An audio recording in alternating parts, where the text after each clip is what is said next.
Welcome to the Creating the Performance Appraisal for the Performance Development Program video. This material is intended for individuals who are participating in the Performance Appraisal Pilot Project in a supervisory role. The topics covered will include identifying content for the performance appraisal, using the performance feedback form as the performance appraisal, creating the summary of performance, and an overview of the performance criteria matrix guidelines and other resources. We understand that there may be cases where, despite best intentions, supervisors and employees were unable to follow the performance development process by conducting check-ins and recording notes on performance events. If you have not followed the process and do not have documented performance notes, you will use the standard UCR performance appraisal form used by all staff not participating in the pilot. If you've been tracking performance but using something other than the performance feedback form, that's fine. You will just need to transfer the material to the performance feedback form. For pilot participants that have followed the process, the performance feedback form will be the official performance appraisal form of record. You can find the form on the pilot participant SharePoint site. It is important to note that the last page of the form has been revised to include a place for the employee's self-evaluation summary of accomplishments and a place for the supervisor's overall summary. If you have kept performance notes on the performance feedback form, you will simply need to download the revised Section 4 page only. Now we'll turn our attention to creating the actual performance appraisal. To get started, review all of the performance notes for one employee so you can be focused on that particular individual. One of the benefits of this program is that you should have notes from several months ago, so the totality of the employee's performance can inform the overall rating. Next, go over the documentation again, paying particular attention to several elements. Goal accomplishment and progress on goals is a key element of evaluation. This page is from the Performance Criteria Matrix Guidelines, which will be discussed later in this video. Supervisors should look beyond whether or not a goal was completed on time, as there are other aspects of goals that deserve consideration. The questions here will prompt you to consider the level of quality of the work produced, the impact of the goal being accomplished, and if the goal was not accomplished, what were those reasons? You'll also want to consider progress on goals that weren't completed. Is there something notable about the performance, even though the goal was not completed? There are also obstacles to performance. How did the employee experience these challenges? How did they handle them or overcome them? And don't forget the demonstration of UCR core competencies that supported the work and professional development that's been completed. When considering professional development accomplishments, think beyond classroom or e-learning. Were there new tasks assigned that required the employee to use new skills or a new level of skill? Were there new systems or programs introduced that required new learning, like the Performance Development Program? Finally, there may be performance events that didn't align to any goal or performance expectation. If you want to include them as a piece of data you will use to determine the overall rating, be sure to include them in the overall summary section that we'll look at in a moment. Once you've carefully reviewed all the performance notes you have for the individual, including their feedback on these performance events as well, you have a decision to make. You can edit out those notes that you feel are redundant or irrelevant, but you also have the option to simply leave all the notes in the performance appraisal. Keep in mind the content in the performance feedback form should support the overall rating. If the decision is made to edit the performance notes, ensure there is a saved copy of the form that includes all notes before editing. Let's look at an example where the supervisor has chosen to edit the form. We will follow Kevin's journey through the appraisal year. He's a purchasing specialist who's been on the job for about a year. His supervisor has marked the April performance appraisal box to indicate how the performance feedback form is being used. And you can see she and Kevin have met each check-in requirement and the date on which they met. One of Kevin's job responsibility goals was to ensure purchases are within established guidelines and reconcile purchase orders within 48 hours of posting in UCRFS.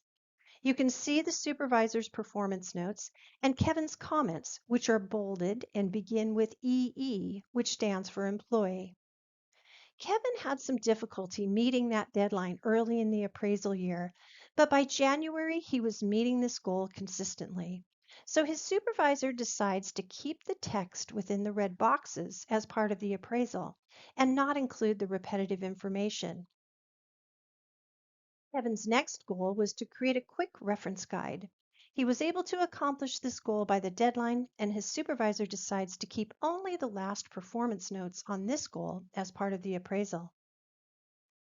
Now we'll look at Kevin's UCR core competency goal. He and his supervisor chose the service focus competency. Kevin had some challenges here. He had intended to meet with 3 different faculty or researchers a month to learn more about their research and how he could better support them from a purchasing standpoint. Unfortunately, his other tasks were taking too much time, so he simply couldn't keep to his plan of 3 meetings per month. He asked his supervisor for support in prioritizing his tasks, and the deadline for his goal was extended. Once Kevin understood his priorities and got some help from a mentor, he was on track to meet the extended deadline. Kevin's supervisor feels all of these performance notes should be retained in the performance appraisal. She feels this demonstrates Kevin's ability to overcome obstacles to performance and his resourcefulness in reaching out to find a mentor. In addition, he was still meeting his goal of providing service as indicated by the positive response from faculty and researchers. Finally, in the area of performance professional development, his supervisor wants to keep all of these notes in the appraisal as it demonstrates his initiative in reaching out to find a mentor. After the non-pertinent performance notes have been edited out, the content of the appraisal would look like this for his job responsibilities section, the core competency section, and the performance professional development section. Once these sections of the performance feedback form have been prepared as the content of the performance appraisal, it's time to complete section 4 of the performance feedback form. In this section, the employee will have an opportunity to create a summary of accomplishments, and the supervisor will create an overall summary of performance. Here's an example of what the overall summary of performance might look like for Kevin. His supervisor begins with a sentence summarizing Kevin's performance overall and uses language directly from the performance criteria matrix, the word routinely, which is used to describe successful performance. Next, she reinforces his strengths of resilience and positive attitude despite some challenges. She describes behaviors that she feels have supported his success and highlights the initiative he took in finding a mentor. This is a summary of performance, and she needs to also include those instances where Kevin faced challenges. So she makes the note of the goal that had to be extended and provides some feed forward or what he may want to do differently in the future to make sure he estimates his time correctly when setting goals. She wraps it up with a positive comment about the progress Kevin has made on his competency goal of service focus, despite it not being complete at this point. Once the overall summary is complete, the supervisor indicates the overall rating and marks the appropriate boxes related to mandatory training. We will take a closer look now at the tools available to help you with determining an overall rating. These include the performance criteria matrix and the guidelines for using the matrix. In the performance development program, there are 3 rating levels: improvement needed, successful, and exemplary. There are keywords that serve as guidelines for comparing the observed behavior based on your performance notes to the rating level. For example, the improvement needed category uses the phrases does not and fails. The word routinely is used in the successful category, and always and continually describes someone who is demonstrating exemplary performance. In the job responsibility category, you will be evaluating goal accomplishment, and notice that the language there says within control. You will also be evaluating the level of skills, knowledge, and ability the employee demonstrated as they work toward goal accomplishment. In the UCR core competency area, the minimum requirement was to identify at least 2 to 3 competencies that support the work of the position. If competencies were identified, we will look in a moment at the behavioral anchors that will help to determine the level of performance demonstrated in this area. If a goal was written for a competency, it will be evaluated using the criteria discussed earlier, which can be found in the guidelines.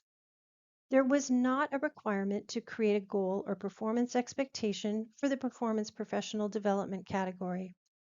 If there was not a goal or performance expectation created here, the employee is still evaluated on their response to feedback and if they took opportunities to acquire new skills needed to complete new tasks.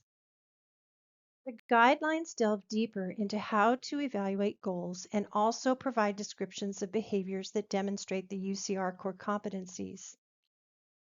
You can find the steps for evaluating performance that we've covered in this video. And finally, the guideline has those behavioral anchors for each of the core competencies, both for all staff and some additional descriptions for those in supervisory positions. If you and your employees simply identified competencies without goals, then you would want to use these behavioral anchors to evaluate their performance related to the identified competencies. You can find all these resources by going to the Performance Appraisal Pilot Project website and clicking on the Pilot Participant Resource tile. You will find resources in both the Training section and the Documents section. Thank you for taking the time to view this video, and please reach out to us using the FAQ form found on the SharePoint homepage if you need assistance in completing the performance appraisal.